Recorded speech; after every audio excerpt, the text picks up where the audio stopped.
ದೇಶದ ಜನರಿಗೆ Modi big shock. ಪಂಚರಾಜ್ಯ ಚುನಾವಣೆ ಮುಗಿದ ಕೂಡಲೇ ಶಾಕ್. ಕಾಂಗ್ರೆಸ್ ಮುಖಂಡರಿಂದ ಬಿಗ್ ಹಿಂಟ್.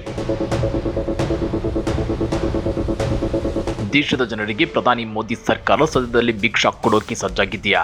ಅಚ್ಚೇ ದಿನ ಆಯೇಗಾ ಅಂತಿದ್ದ ಮೋದಿ ಪಂಚರಾಜ್ಯ ಚುನಾವಣೆ ಮುಗಿದ ಕೂಡಲೇ ದೇಶದ ಜನರಿಗೆ ಬಿಗ್ ಶಾಕ್ ಕೊಡ್ತಾರಾ?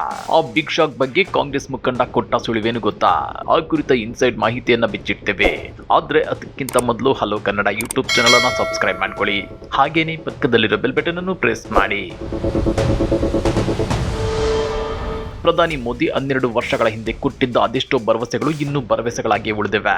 ಅವರೇ ಹೇಳಿದಂತೆ ಪ್ರತಿ ವರ್ಷ 2 ಕೋಟಿ ಉದ್ಯೋಗ ಸೃಷ್ಟಿಯಾಗುತ್ತಿಲ್ಲ, ರೈತರ ಆದಾಯವನ್ನು ಡಬಲ್ ಮಾಡಿಲ್ಲ, ದೇಶದಲ್ಲಿ ಕಪ್ಪು ಹಣಕ್ಕೆ ಕಡಿವಾಣ ಬಿದ್ದಿಲ್ಲ, ಅದೇ ರೀತಿ ವಿದೇಶಗಳಲ್ಲಿರೋ ಕಪ್ಪು ಹಣವನ್ನ ತಂದು ಬಡವರ ಖಾತೆಗಳಿಗೆ ತಲಾ 15 ರಿಂದ 20 ಲಕ್ಷ ರೂಪಾಯಿ ಹಣವನ್ನ ಜಮೆ ಮಾಡಿಲ್ಲ. ಇವೆಲ್ಲವೂ ನಿಜವಾಗೋದು ಯಾವಾಗ ಅಂತೇಳಿ ಶ್ರೀಸಾಮಾನ್ಯರು ಪ್ರಶ್ನೆ ಮಾಡ್ತಿದ್ದಾರೆ.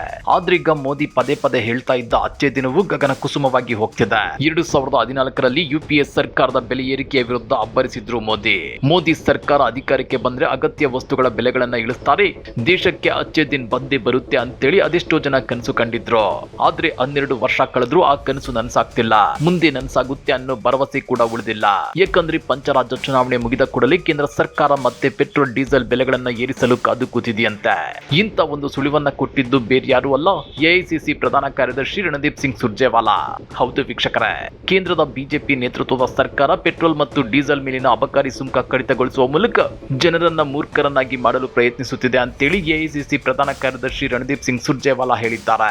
ಜೊತೆಗೆ ಇದು ತೈಲ ಕಂಪನಿಗಳಿಗೆ ಲಾಭದಾಯಕವಾಗಿದ್ದು ಜನಸಾಮಾನ್ಯರಿಗೆ ಯಾವುದೇ ಪರಿಹಾರವನ್ನ ನೀಡುವುದಿಲ್ಲ ಎಂದಿದ್ದಾರೆ. ಇದನ್ನ ಕೇಂದ್ರ ಸರ್ಕಾರದಿಂದ ಬ್ಯಾಲೆನ್ಸ್ ಶೀಟ್ ನಿರ್ವಹಣೆ, ಅನುಕೂಲಕರ ಲೆಕ್ಕಪತ್ರ ನಿರ್ವಹಣೆ ಮತ್ತು ಹೆಡ್ಲೈನ್ ನಿರ್ವಹಣೆ ಅಂತ ಕರೆದಿದ್ದು, ಪಂಚರಾಜ್ಯಗಳ ವಿಧಾನಸಭಾ ಚುನಾವಣೆಯ ನಂತರ ಪೆಟ್ರೋಲ್, ಡೀಸೆಲ್ ಮತ್ತು ಗ್ಯಾಸ್ ಬೆಲೆಗಳಲ್ಲಿ ಸಂಭಾವ್ಯ ಹೆಚ್ಚಳದ ಬಗ್ಗೆ ಎಚ್ಚರಿಕೆ ಕೊಟ್ಟಿದ್ದಾರೆ. ಮಧ್ಯಪ್ರಾಚ್ಯದಲ್ಲಿ ನಡೆಯುತ್ತಿರುವ ಸಂಘರ್ಷದಿಂದ ಜಾಗತಿಕ ತೈಲ ಬೆಲೆ ಏರಿಕೆಯಿಂದ ದೇಶೀಯ ಗ್ರಾಹಕರನ್ನು ರಕ್ಷಿಸುವ ಗುರಿಯೊಂದಿಗೆ ಸರ್ಕಾರ ಪೆಟ್ರೋಲ್ ಮತ್ತು ಡೀಸೆಲ್ ಮೇಲಿನ ಅಬಕಾರಿ ಸುಂಕವನ್ನ ಪ್ರತಿ ಲೀಟರ್ಗೆ 10 ರೂಪಾಯಿಯಷ್ಟು ಕಡಿತಗೊಳಿಸಿದೆ. ಜೊತೆಗೆ ಸರ್ಕಾರವು ಡೀಸೆಲ್ ಮತ್ತು ಏವಿಯೇಷನ್ ಟರ್ಬೈನ್ ಇಂಧನ ರಫ್ತಿನ ಮೇಲೆ ಸುಂಕವನ್ನ ಪುನರ್ ವಿಧಿಸಿ 43 ಲಕ್ಷ ಕೋಟಿ ರೂಪಾಯಿ ಲೂಟಿ ಹೊಡೆದಿದೆ.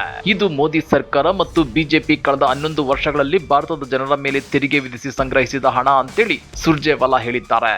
ಕೇವಲ ಪೆಟ್ರೋಲ್ ಮತ್ತು ಡೀಸೆಲ್ ಮೇಲೆ ಅಬಕಾರಿ ಮತ್ತು ಕಸ್ಟಮ್ ಸುಂಕವನ್ನ ವಿಧಿಸುವ ಮೂಲಕ ಪ್ರತಿನಿತ್ಯ 1,000 ಕೋಟಿ ರೂಪಾಯಿ ಸಂಗ್ರಹಿಸುತ್ತಿದ್ದ ಮೋದಿ ಸರ್ಕಾರ ಕಳೆದ 11 ವರ್ಷಗಳಿಂದ ಎಷ್ಟು ಸಂಗ್ರಹಿಸಿದೆ ಅಂತಾನೂ ಪ್ರಶ್ನೆ ಮಾಡಿದ್ದಾರೆ. ಪಶ್ಚಿಮ ಏಷ್ಯಾದಲ್ಲಿ ಉದ್ಭವಿಸಿರುವ ಬಿಕ್ಕಟ್ಟಿನ ಪರಿಣಾಮ ನಯಾರ ತೈಲ ಕಂಪನಿ ಪ್ರತಿ ಲೀಟರ್ ಪೆಟ್ರೋಲ್ ಬೆಲೆಯನ್ನ 5.30 ರೂಪಾಯಿ ಹಾಗೂ ಡೀಸೆಲ್ ಬೆಲೆಯನ್ನ 3 ರೂಪಾಯಿ ಏರಿಕೆ ಮಾಡಿದೆ. ಏಪ್ರಿಲ್ 9 ಮತ್ತು 23ರಂದು ಪಂಚರಾಜ್ಯಗಳ ಚುನಾವಣೆ ನಡೆಯಲಿದ್ದು, ಇದಾದ ಬಳಿಕ ಕೇಂದ್ರ ಸರ್ಕಾರ ಇಂಧನ ಬೆಲೆ ಏರಿಕೆ ಮಾಡುವುದು ಬಹುತೇಕ ಖಚಿತವಾಗಿದೆ ಅಂತ ಹೇಳಿದ್ದಾರೆ. ಅಷ್ಟೇ ಅಲ್ಲ, ಜನರನ್ನ ದಾರಿ ತಪ್ಪಿಸಿ ವಂಚಿಸುವ ಮೋದಿ ಸರ್ಕಾರದ ಕಾರ್ಯವೈಖರಿ ಮತ್ತೆ ಆರಂಭವಾಗಿದೆ. ಇದರ ಭಾಗವಾಗಿ ಪೆಟ್ರೋಲ್ ಹಾಗೂ ಡೀಸೆಲ್ ಮೇಲಿನ ಸುಂಕ ಕಡಿತದ ತೀರ್ಮಾನ ಮಾಡಿದೆ. ಇದರಿಂದ ತೈಲ ಕಂಪನಿಗಳಿಗೆ ನೆರವಾಗಲಿದೆಯೇ ಹೊರತು ಜನಸಾಮಾನ್ಯರಿಗೆ ಯಾವುದೇ ಪ್ರಯೋಜನವಿಲ್ಲ. ಬಿಜೆಪಿಗೆ ಮತ ಹಾಕೋದ್ರಿಂದ ಪೆಟ್ರೋಲ್, ಡೀಸೆಲ್ ಮತ್ತು ಗ್ಯಾಸ್ ಬೆಲೆಗಳು ಹೆಚ್ಚಾಗುತ್ತವೆ. ಈ ಬಾರಿ ಮೋದಿ ಸರ್ಕಾರಕ್ಕೆ ಬುದ್ಧಿ ಕಲಿಸಿ ಅವರನ್ನ ಅಧಿಕಾರದಿಂದ ದೂರವಿಟ್ಟರೆ ಹಣದುಬ್ಬರವನ್ನ ನಿಯಂತ್ರಿಸಬಹುದು ಅಂತಾನೂ ಹೇಳಿದ್ದಾರೆ.